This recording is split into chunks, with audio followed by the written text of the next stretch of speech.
In this example, I've done some very, very simple string assignments. You'll notice that I'm just using a quoted identifier to set that equal to a string variable.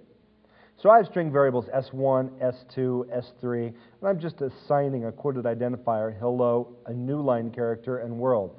Then on a concatenation, we're going to plug these together into a write line. Now technically, if I've got a new line character sitting here between hello and the world, then I should get world in the next line below in my console output. Let's take a look and see how this works.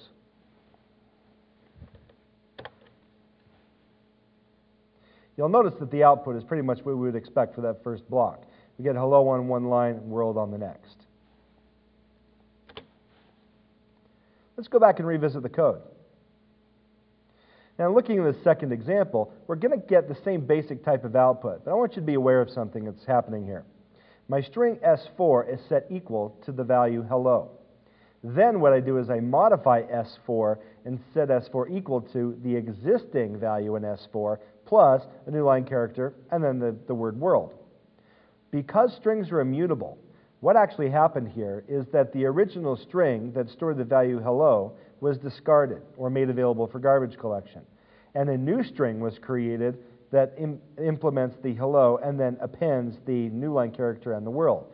So when I do the output, I do get the same result, but this was maybe a slightly higher overhead approach to accomplishing the task. In the last section, I've got an integer variable. And you'll notice that on that integer variable, I'm calling a toString method.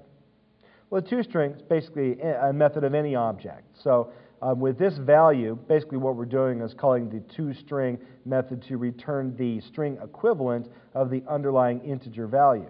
So that returns a string, which I'm storing into S5. Now this should still print the value 24 to the screen, but again, I got this in a slightly different way. I'm not actually printing out the content of the integer or passing the integer into write line. I'm really doing the conversion to a string or the extraction of the string before the writing ever occurs. So once again, when we execute this, we do get the value that we would expect, 24, but again, we took a slightly different approach to accomplishing that.